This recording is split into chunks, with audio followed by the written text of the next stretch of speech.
Hey everybody, welcome to the next lesson here. We're looking at using energy concepts some more, and we will probably give a bit even more convincing evidence of the using energy concepts being a big advantage, making things way easier to analyze. A couple examples of it actually, and we'll look at conservation of energy as a big concept as well. And yeah, there we go. So let's get after it here. We've got energy concepts, often giving a alternate method, as we've talked about. And so if we're pushing on an object, this kind of review this particular question, but we're pushing on the object, causing it to accelerate, causing it to speed up. Yeah. So notice that mass does matter here, because when you push on something, it will accelerate at different rates depending on its mass. The amount of energy you get out of the situation wouldn't change, I guess, right? Because you're doing a certain amount of work, but what that looks like in the end would be different. So here we go. We've got the uniform acceleration method would be first to figure out how much acceleration there is. So old news there. All of this is old news, just putting it all together, I guess, right? And then we'd have then an acceleration or an initial velocity and a displacement that we're pushing the thing through. And so we can find V2. And so if you look on the uniform acceleration equations selection sheet, that would be the equation you'd use, and you'd run the numbers, and so you got this somewhat complicated equation that certainly not everybody knows in society anyways.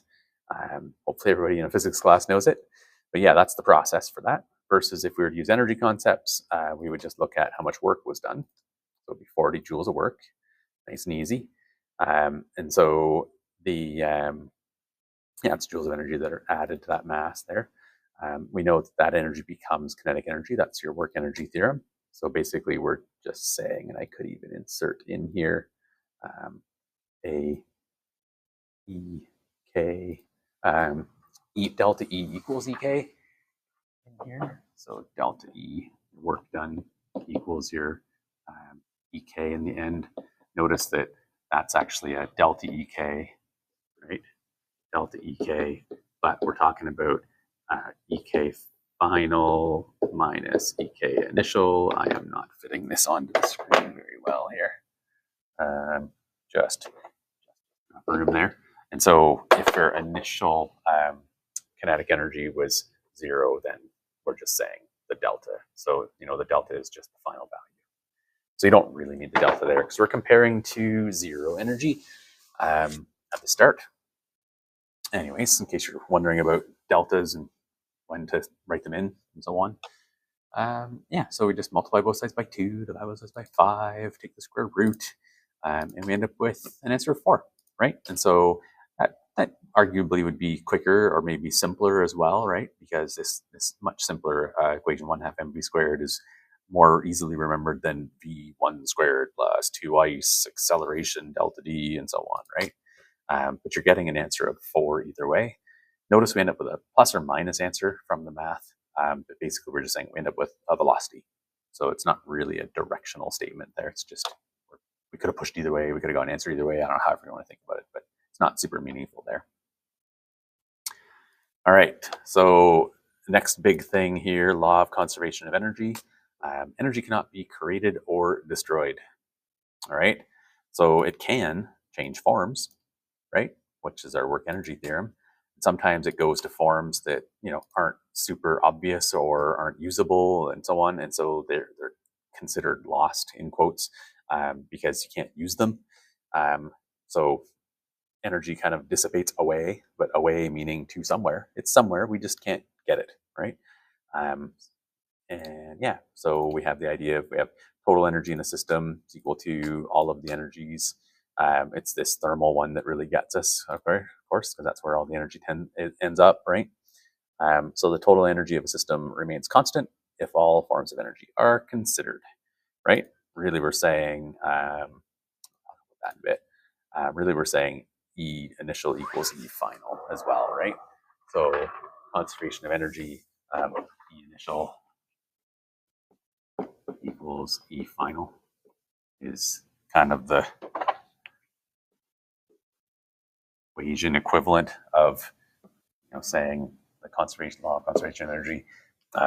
And here we're just saying like the total energy is that, and we're saying that it remains the same the whole time, right? So the balloon demo is more of a see in person and feel in person thing, but yeah, I'll just get rid of that. If you're curious, let me know. I can help you with that later on. But yeah, well, it's basically about, maybe I will talk about it. It's basically about heat in situations that you aren't aware of, and it kind of makes the idea of law of conservation energy and the energy that escaped more obvious. So if you can get your hands on a balloon, just put the balloon against like your upper lip is a nice sensitive area to test the temperature. So just like basically hold the balloon on each end, and then just hold it up to your lip. You feel the temperature of it, right? And then you want to stretch the balloon a bunch of times. And then with the balloon stretched, put the middle of the stretched balloon against your lip, and you'll feel that it's actually quite a bit warmer because there's a lot of friction, right? And all of that energy you're doing, that work you're doing, is actually converting and producing heat, producing thermal energy. So that's the balloon stretch demo. The follow-up to that one's actually kind of cool too, is if you stretch it, and then leave it stretched and let it cool off, move it around in the air, let the heat dissipate away. When you shrink it against your lip, you'll feel it get cold. This shows pretty cool the reversibility of science, and that principle is really how refrigerators work, except it's to do with compressing gases. You compress a gas, it heats up, let that heat dissipate away, that energy dissipate away, and then when it decompresses, it absorbs thermal energy. So here we go. This is a little more in line with the idea of energy transfer from one form to another rather than just work done. And so we've got gravitational potential energy becoming kinetic energy, basically, right? But we could analyze this with uniform acceleration. We could look at an object falling 2 meters and notice mass doesn't matter, of course, here. All objects accelerate at the same rate, so just pointing that out. But obviously we could get a final velocity of 6.26 meters per second. And if we're doing gravitational potential energy becoming kinetic energy, we can see mass doesn't matter as well. Unless you wanted to know the actual amounts of energy, then you would need the mass. But we don't really need to know the actual amount of energy. We just need to know that gravitational potential energy becomes the same. It is essentially transferring into is the same as the kinetic energy. So we've got our 9.8 times our 2, and we have our 1/2 mv squared, and we just solve out the exact same way, and you get the exact same stuff.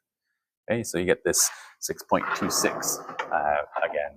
So if we were to show here, we'd have the plus or minus root of, and so on. Again, the plus or minus is just a mathematical, sometimes has meaning, sometimes doesn't. In this case, doesn't really have a ton of significance. If we're looking at, this is energy concepts, obviously, here, right? I think that's, again, one of our more arguably easier, shorter versions of things. Instead of having to use the big uniform acceleration equation situation, you just have mg delta h equals 1/2 mv squared. Cancel out the m's, and boom, boom, boom. The mistake people make is if they try to calculate the gravitational potential energy as a value, and then say, oh, let that value equal 1/2 mv squared, then you would need the mass, right? So don't do that. Just use the work energy theorem instead, right? Don't try to calculate the actual gravitational potential energy because you don't have the mass. You don't know that number. Using conservation of energy more obviously, we'd say the initial energy equals the final energy, right?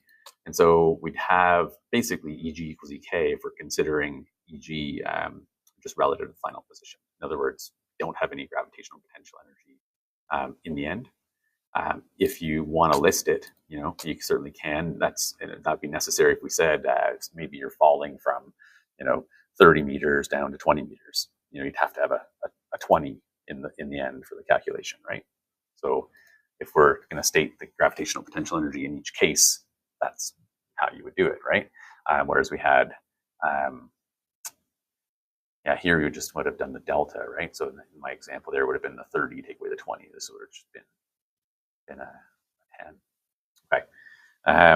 So You can have the 30 and the 20 plugged in directly, which of course works out the same way. So in this case, we would end up with all the masses gone, of course, as usual, and we'd have our 0 plugged in this case, because we're just saying like it's dropping 2 meters, or no, it's dropping 2 meters. Not saying the initial or the final position is just that it dropped 2. Yeah, so you can consider the initial as 2 and the final is 0, or it could have been 22 and 20. And which case, if you were to subtract from both sides and common factor out, you'd have a 22 take away a 20 anyways, right? Long story short here, or short story long as maybe it's getting to be, multiplied by 2 on both sides, take the square root of both sides, and you have this plus or minus 6.26 again. Okay, so you end up with a velocity of 6.26. So that's just with conservation of energy more obvious. Okay. Saying the initial energy equals the final energy. Okay, so I want to keep mentioning that conservation of energy because it's gonna prove more fruitful here, and just in terms of understanding things overall. I would say that you're not necessarily going to do the work this way. This is perfectly fine, obviously, but maybe in a case where if I gave you an initial and final position, you might find it easier to actually just itemize out the energy before and afterwards, knowing it stays the same. Okay. But in the pendulum analysis, it'll actually become, it's pretty handy. I'll show you in a minute. So we have energy in a pendulum, how it converts back and forth between kinetic energy and gravitational potential energy, right? So we're starting with all gravitational potential energy, converts to all kinetic, and then converts back to all gravitational. And so the idea here is the energy in the pendulum stays like roughly the same, right? Unless there's some friction and so on. So generally they stay pretty, they go pretty, they keep going basically, right? They come back to almost the same height and so on. So this is the page I was thinking of starting with here, actually. I want to kind of, that page anymore. I was just rejigging things. And so basically I want to be more clear here and say, okay, well, if it's a frictionless pendulum, right, which we know isn't possible, but pendulums stay roughly the same except for some gradual loss and so on. So we're going to ignore the loss for now and just look at the logic of the situation. So if we have gravitational potential energy and kinetic energy as a combination, had 10 gravitational and 0 kinetic, you can probably picture that being the start here, right, where it's all gravitational. And then if it goes to all kinetic, notice that here we have this adds to 10 and that adds to 10 and so on. I'll show that right now, actually. We have initial energy equals final energy. So we had like 10 plus 0 equals 0 plus 10, right? So in each case, you have 10 joules of energy. And now if I were to go, well, that was at the start, this is at the bottom. If I had 0 kinetic energy, then you could actually tell me, okay, well, this one must be 10 then. And that means we're like at the other side, right? We've gone over to the other side if this is sequential, at least anyways. Obviously, there's possibly no difference between the two of those, of course, right? If this is just, it did this, then that, then this in sequence, you'd be able to say, oh, it's at the other side. And then what if this was 7 gravitational? Obviously, you'd have the balance of the 10 there. So you'd know that was 3. So you could calculate that. And so then we're at some point X, right? So we went from the right, and then the next time we end up with like a gravitational of 7 and a kinetic of 3. If we were to put an X marks the spot on there, you should be able to do this, right? Where you'd say, okay, well, somewhere around there, I guess, right? Because that's the next time, and then I guess over here as well, later on, right? Over there as well later on. But in terms of like, if you're looking at sequentially the next time, we're somewhere, and I didn't do calculations there, or not yet. Things to come, but it's not too bad really once we get to it. Okay, so this idea here of energy due to friction or heat or whatever doesn't exist here because we're saying it's a frictionless pendulum, right?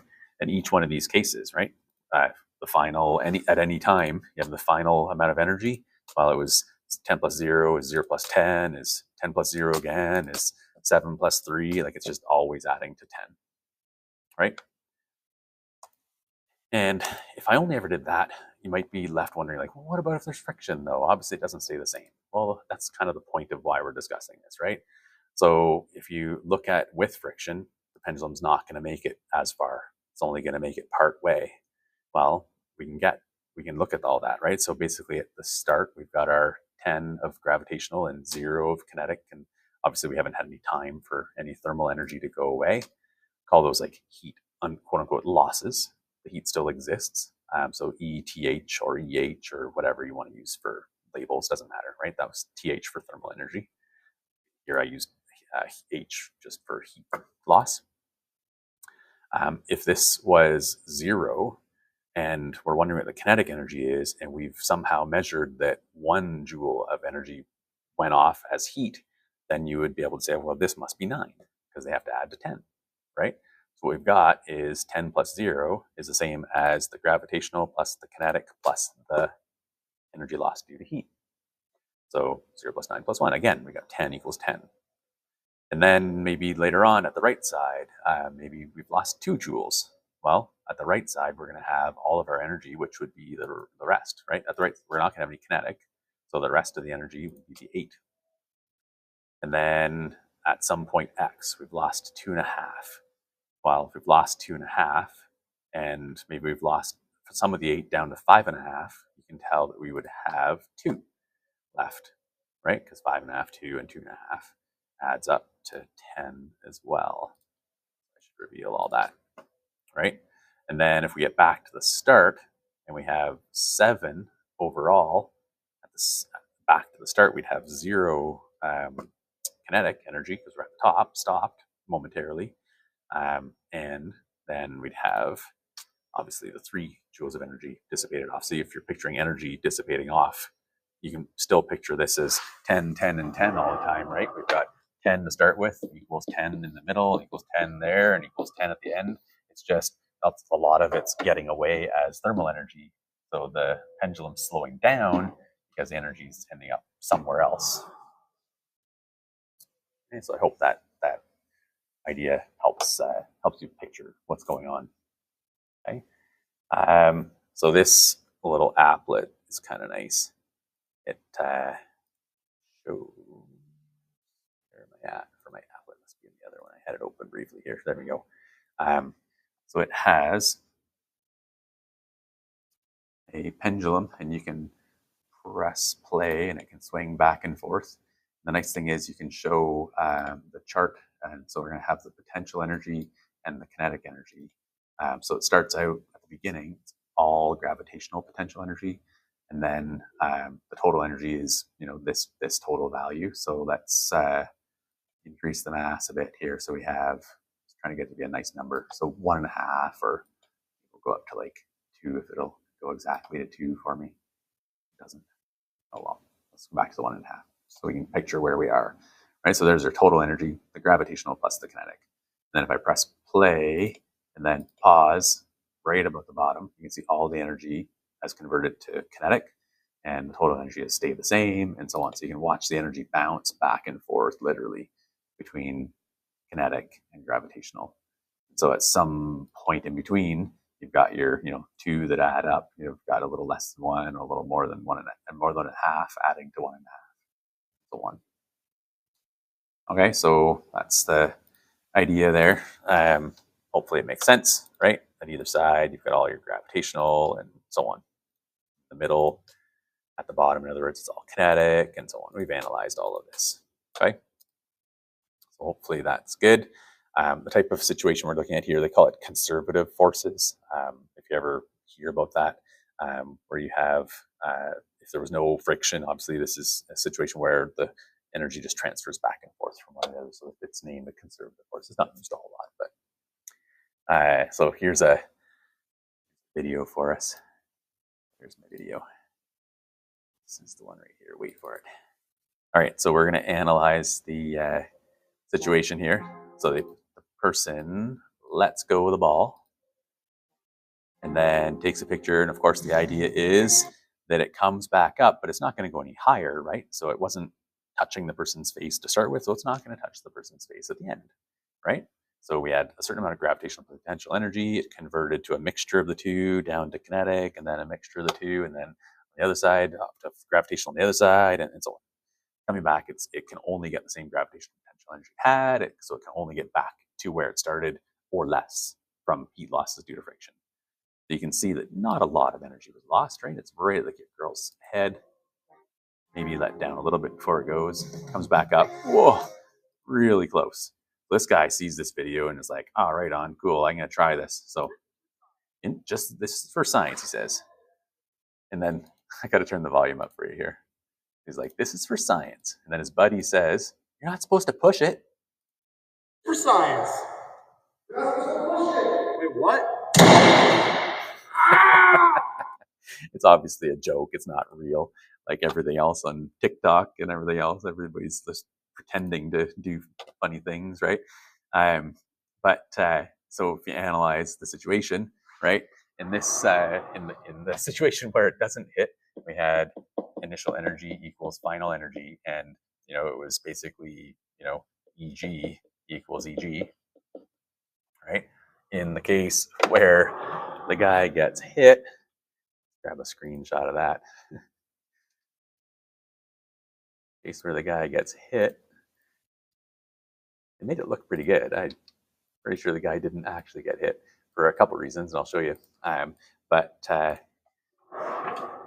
the initial energy does equal the final energy. The problem was the initial energy was Eg, and then plus that work done, right? The delta E, the work done from the push. Right? We had F delta D. There was a push. So there was extra energy at the start. Well, then that energy ends up all as Eg, which is higher up.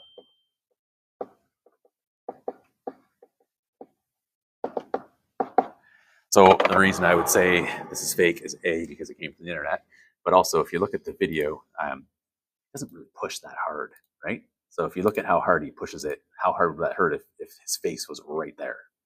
So this is for science. He gave it. Never mind. He gave it a pretty good push. What?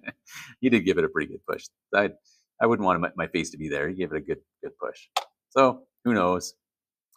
I still think he didn't do it for real. So there are some questions there. We can go through. You can go through later if you want, but I'm not going to do that for now. I want to show you bigger, better things here. If you go to the site, it'll actually do the quiz. You can do the quiz while you're in there for your free 5 minutes. I haven't logged in.